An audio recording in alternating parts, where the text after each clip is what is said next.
Found While Lost by Eric W. Martinez-Resley. The beauty of the world is the mouth of a labyrinth, writes Simone Weil. We would be foolish not to follow its call. And so we enter the labyrinth, lured by the whiff of a dream still in the making, the possibility of a new relationship, the promise of a new career, the potential for a new beginning. We can never be sure what we will find once inside, but this much is certain. There will be times when the beauty of the world, and with it the entrance to the labyrinth, unexpectedly disappear. Some relationships will disintegrate. Some careers will dissatisfy. Some beginnings will disappoint. Unable to find the labyrinth's opening, we often find ourselves in frantic search of an escape. Fumbling for the next step, tiring ourselves out in the process, disheartened, dispirited, we feel disoriented. We get lost. The question is not whether we will get lost in life, but rather how we will move through it in faith. Will we dwell on everything that we have lost, or will we focus instead on everything we have yet to find?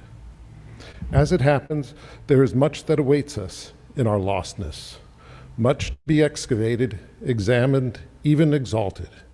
In not yet knowing what will be, we are afforded the opportunity to appreciate what already is.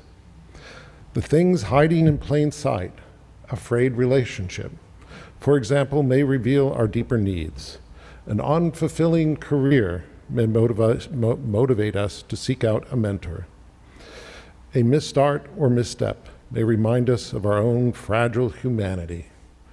It may claw open our hearts and sensitize us to the suffering of others.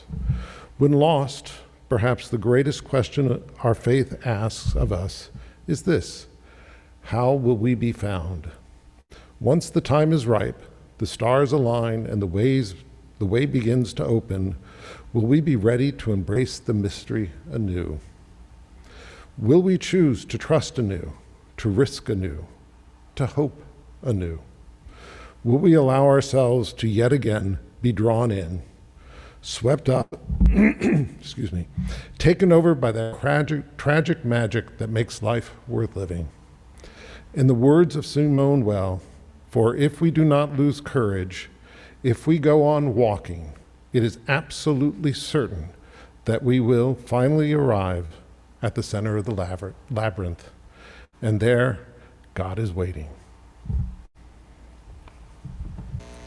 In April of 2020, YouTuber Julie Nolk started what eventually became a series of videos on explaining the pandemic to my past self. You may have seen them. The first one now has over 20 million views. In that first one, Julie's April 2020 self travels back to visit her January 2020 self, offering such sage advice as maybe it was time to make a Costco run or to invest some money in Zoom, and laughing at January Julie saying that she has a lot of travel coming up. In the next one, June 2020 Julie visits that April 2020 Julie, and the pattern continues over the next several months. June gets a visit from October, October gets a visit from December. Each time, the past Julie comes off as a little naive, always thinking that things are as bad as they are going to get, and that there can't be anything more coming down the road. And future Julie just laughs, because sometimes that's all you can do.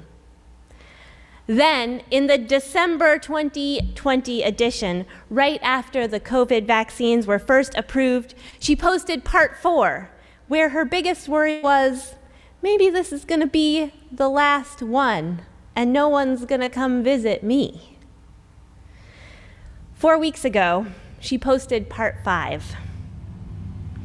The videos are hilarious and relatable, but also are a really accurate demonstration of the pace of change over the last 18 months.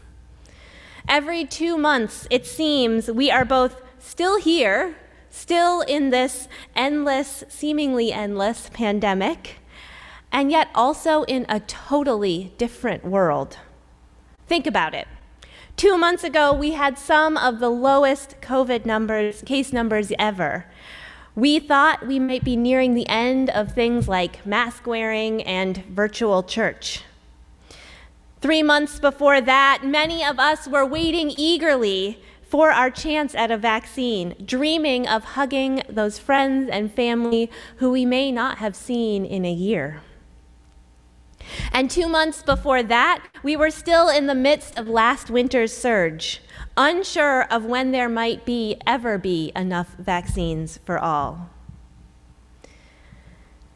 And all of that is just speaking in pandemic terms. These last 18 months of rapid paradigm-shifting change have come on top of a period in which the world was already changing at a pace much faster than many of us could keep up with. There's the pace of climate change, each summer being the hottest ever, each season bringing new, once-in-a-lifetime natural disasters. There has also been our national reckoning with race. In just the last 7 years, Black Lives Matter has moved from being something on the radical fringe to almost in the mainstream. Not to mention the amazing advancements in technology. Who would have thought 15 years ago that we would all be walking around with those little computers in our pockets? These are just a few of the many changes the past couple of decades have brought. Back in 2012, church historian Phyllis Tickle declared that we were in the middle of a once every 500-year paradigm shift in our world, akin to the invention of the printing press and the Reformation that was sparked by the new access to the written word. The rise of the internet, she said, has utterly changed the way we access knowledge and connect to one another. And this was bound to spark another seismic shift in both religion and in our wider world. Phyllis Tickle died in 2015, but I wonder what she would say now as we begin our 19th month gathering for worship on Zoom.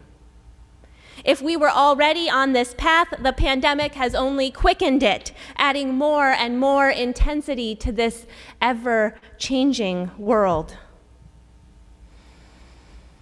And as I say all of this, I know that there's a part of us that longs to reverse the changes of these last 18 months, to go back to normal, the way things were. The toll of isolation and fear on top of the illness and death has been too much. We want to go back to that time before we feared sharing air, before we longed for the three-dimensionality of in-person contact, before the constant worry about getting infected or infecting others. We want to believe that going back would somehow erase all that has been. Yet we also know that we cannot go back. We cannot unlive this time. We cannot simply return to the way things used to be. In fact, if there is one thing that the pandemic has taught us, it is the ways in which that normal wasn't working. The subtle inequalities to which we had become accustomed became glaring in the face of rampant illness and economic shutdown. Even those of us with a lot of privilege felt the lack of a social safety net. And our planet, with just a tiny pause, continued down the destructive path we have set for it. We have more or less been living either consciously or unconsciously in that version of hell that Leah Morris described in her story. Too focused as a society on our individual needs to pay attention to the collective, each with a spoon too long to feed ourselves, but not even thinking to try to use those spoons to feed each other. Normal wasn't working for our planet. It wasn't working for you, and it wasn't working for me. And it certainly wasn't working for the most vulnerable among us.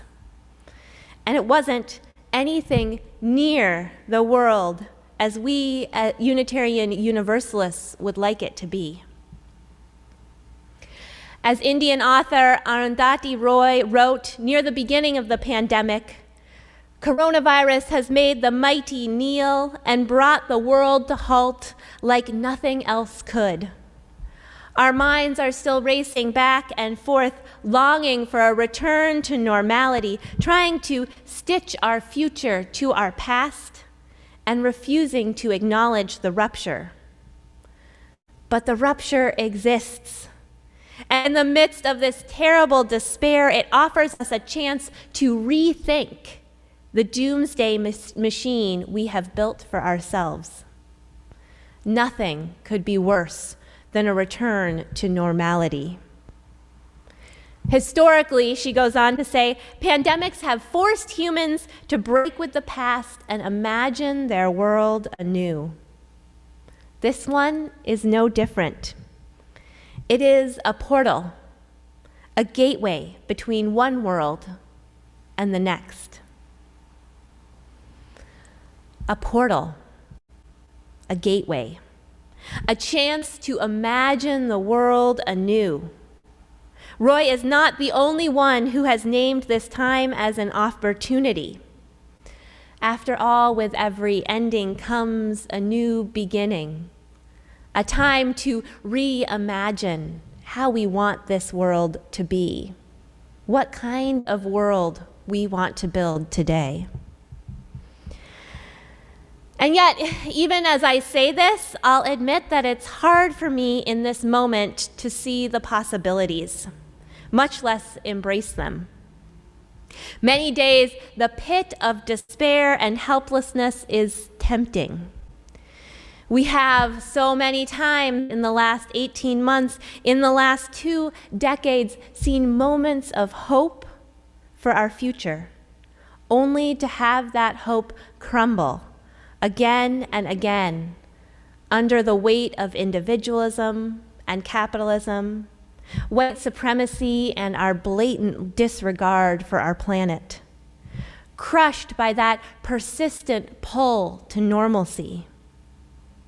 I will be the first to tell you that right now, hope is not the most present thing on my heart.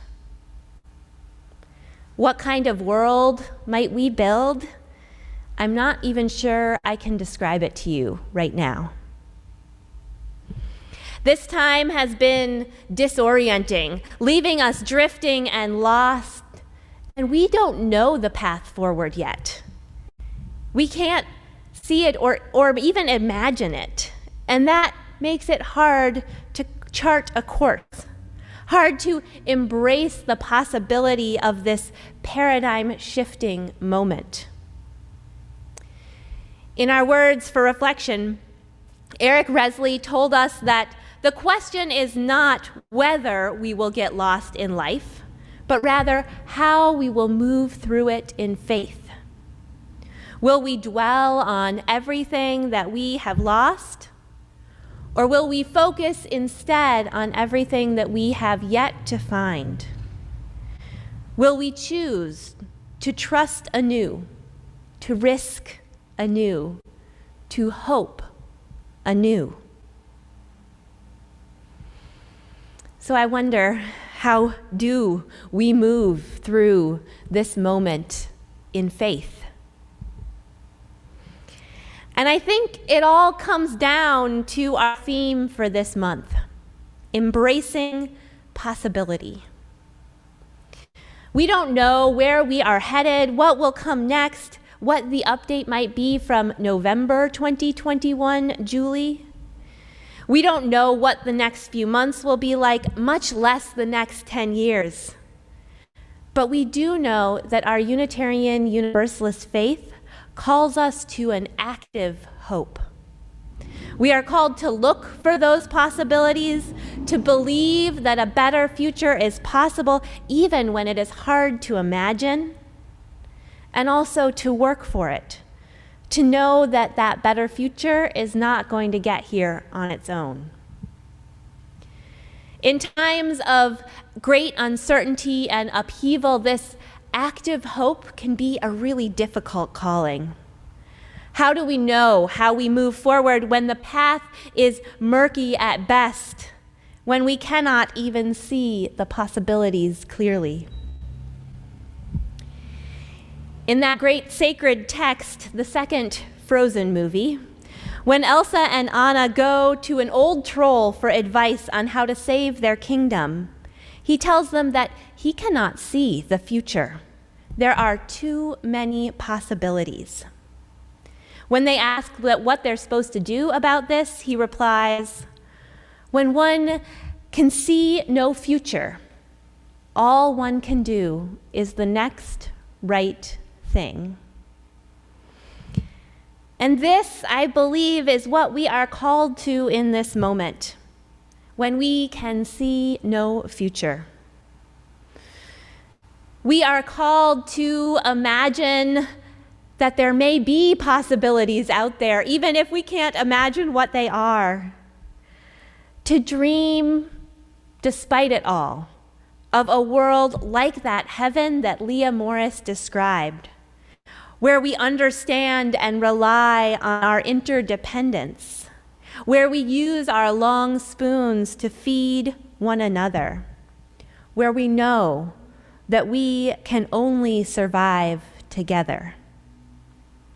We call to mind these imaginations, our greatest imaginations, those endless possibilities that seem so far away, for where this portal of a pandemic could take us.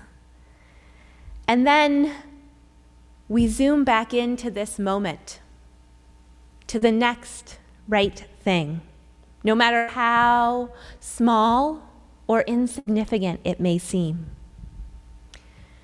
As Arundhati Roy says of this pandemic time, we can choose to walk through it dragging the carcasses of our prejudice and hatred, our avarice, our databanks and dead ideas, our dead rivers and smoky skies behind us. Or we can walk through lightly, with little luggage, ready to imagine another world, and ready to fight for it. May it be so.